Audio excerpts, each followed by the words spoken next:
Que chacun prenne sa position. Ne nous attendez pas.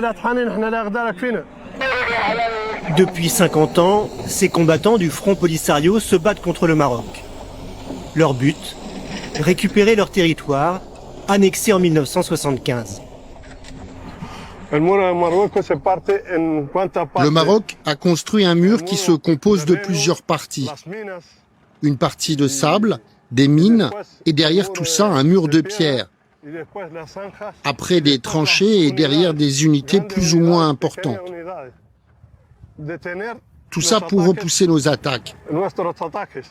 Et c'est de plus en plus difficile de les attaquer.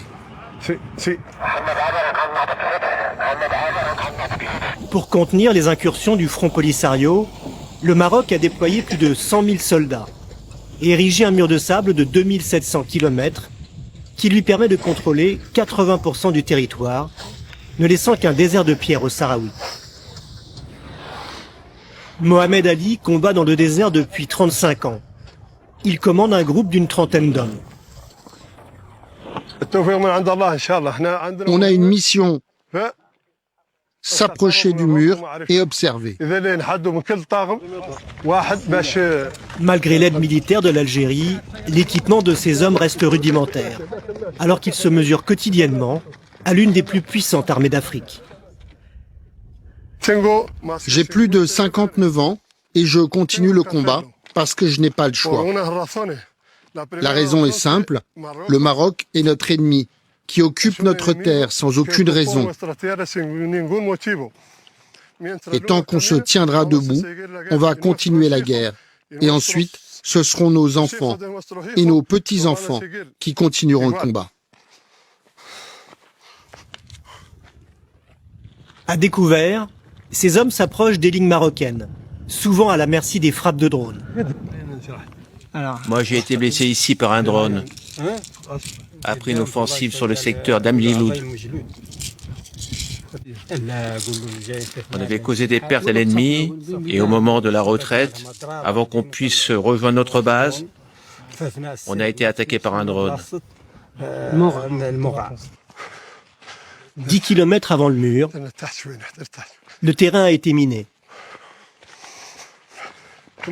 Sonde le sol pour voir si c'est piégé.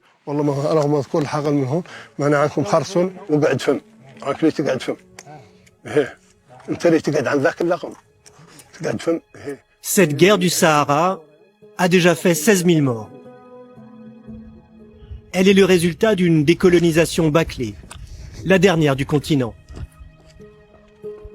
En 1975, après 90 ans d'occupation, les troupes espagnoles quittent le Sahara occidental.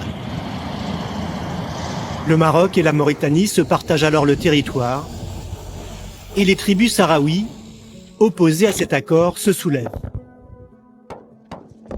Les combattants du Front Polisario repoussent l'armée mauritanienne, mais sont défaits par les Marocains, qui prennent le contrôle des territoires les plus riches, avec des gisements de phosphate, d'or, de cuivre et un littoral aux eaux poissonneuses. Bombardés par l'aviation marocaine, la plupart des Sahraouis fuient dans le désert et trouvent refuge dans des camps en Algérie.